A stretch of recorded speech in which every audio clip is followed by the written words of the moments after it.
শিয়ালদা থেকে বনগাগামী যে কোনো ট্রেনে চড়ে গোবরডাঙ্গা স্টেশনে নেবে, টোটো, অটো, ভ্যান রিক্সা করে চলে আসুন যমুনা নদীর তীরে উত্তর 24 পরগনা জেলার গোবরডাঙ্গার জাগ্রত মা প্রসন্নময়ী কালী মন্দিরে।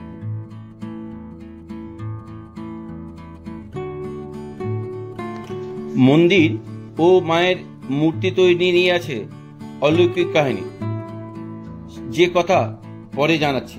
আগে চলুন প্রবেশ করা যাক। আমি এখন দাঁড়িয়ে আছি মন্দিরের ঠিক সামনে। মন্দির প্রবেশদ্বারের বাম দিকে আছে নববতখানা, যেটা পুরনো দিনের কথা মনে করে দিচ্ছে।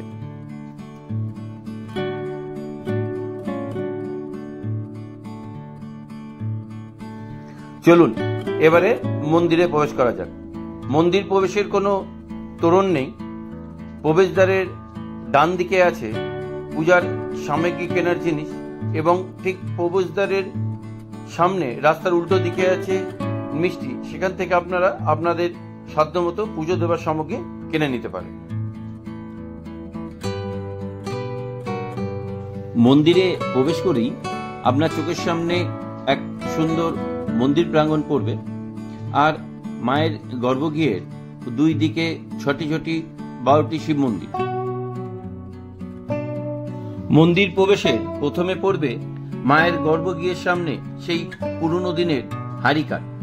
এখানে এখন আর পশু বলি দেওয়ার নিয়ম নেই, তার বদলে 5 পোয়া চিনি ও 1 পোয়া মধু দিয়ে বলি প্রথা সম্পন্ন করা হয়, এবং হাড়িকাঠের দুপাশেই রাখা আছে ধূপবাতি স্ট্যান্ড।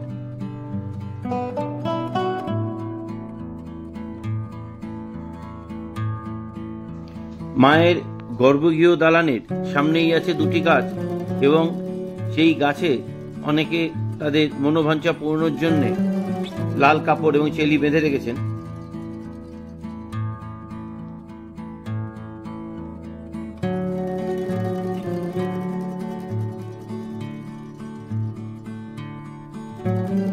প্রথমে আমরা মায়ের গর্ভগৃহের পাশে ছটা 12টা শিব মন্দির আগে দেখে নেব।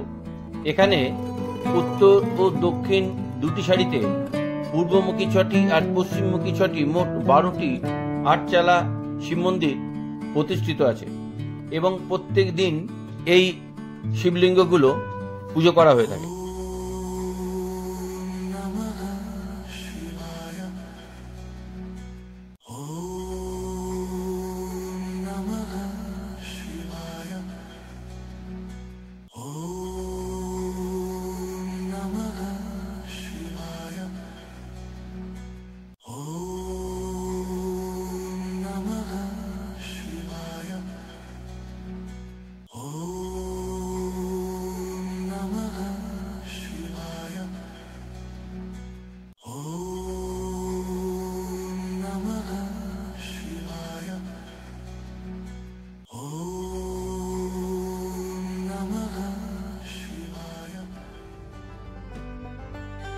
পাঁচ ধাপ সিঁড়ি উঠে 3 খিলান বিশিষ্ট মায়ের গর্ভগৃহ। দক্ষিণামুখী মায়ের গর্ভগৃহ প্রায় 2.5 ফুট উচ্চতা বিশিষ্ট কোষ্ঠী পাথরের মা প্রসন্নময়ী বিরাজ করছেন। শ্বেত পাথরের নির্মিত শায়িত শিবের ওপর দণ্ডায়মান দক্ষিণাকালী মা প্রসন্নময়ী। গোবরডাঙ্গার জমিদাররা ছিলেন যশোরের বাসিন্দা। খেলারাম মুখোপাধ্যায়ের এই গোবরডাঙ্গা জমিদার বাড়ি প্রতিষ্ঠা করেন। তার 2 বিবাহ। প্রথম স্ত্রী ছিলেন যশোর জেলার ক্ষেত্রপাল গ্রামের আনন্দময়ী দেবী। আনন্দময়ীর গর্ভে জন্মগ্রহণ করেন বদ্রীনাথ মুখোপাধ্যায়। বদ্রীনাথের নিজের নিঃসন্তান অবস্থায় মারা যান 1822 সালে। আনন্দময়ী দেবীর পর নদিয়া জেলার ধর্মদহ গ্রামের কন্যা দ্রৌপদীকে খেলারাম মুখোপাধ্যায় বিয়ে করেন। দ্বিতীয় স্ত্রীর গর্ভে কোনো সন্তান জন্ম হচ্ছিল না। সন্তানের চিন্তায় মগ্ন খেলারামের মহাকালীর আশীর্বাদে দ্রৌপদীর কোলে এক পুত্র সন্তানের জন্ম হয়। সেই পুত্রের নাম রাখেন কালীপ্রসন্ন মুখোপাধ্যায় এবং তারপর থেকে এই বংশের ছেলেদের নামের সঙ্গে প্রসন্ন কথাটি জুড়ে যায়। এরপর খেলারাম মুখোপাধ্যায় মা কালীর স্বপ্নদেশ পান যে তিনি যমুনা নদীতে আছেন। পরের দিন যমুনা নদীতে ডুব দিয়েই পাওয়া গেল বড় কষ্টিপাথর। বেনারস থেকে 2 জন কারিগর এনে তৈরি হলো মায়ের 2.5 ফুট বিগ্রহ।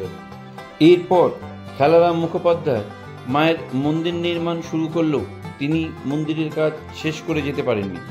মন্দিরের কাজ শেষ করেন 1822 সালে তার পুত্র কালীপ্রসন্ন মুখোপাধ্যায়। এই প্রসঙ্গে বলে রাখি, গোবরডাঙ্গা ভ্রমণ নিয়ে আমার একটা ভিডিও আপলোড করা আছে, যারা দেখেননি তারা গিয়ে দেখে নেবেন। কালী মন্দির তৈরির পর থেকে গোষ্ঠবিহার মেলা চালু হয় যমুনার তীরে, যা আজ গোবরডাঙ্গার মূল উৎসব।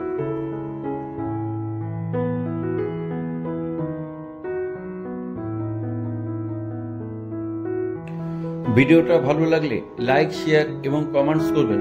আর যারা চ্যানেলে নতুন বন্ধু, চ্যানেলটা সাবস্ক্রাইব করে পাশের বেল আইকনটা প্রেস করে দেবে, যাতে নতুন ভিডিওর নোটিফিকেশন সবার আগে তোমার কাছে পৌঁছে যায়। তাহলে দেখা হচ্ছে নতুন কোনো ভিডিওতে। ততদিন ভালো থাকবে, আনন্দ থাকবে।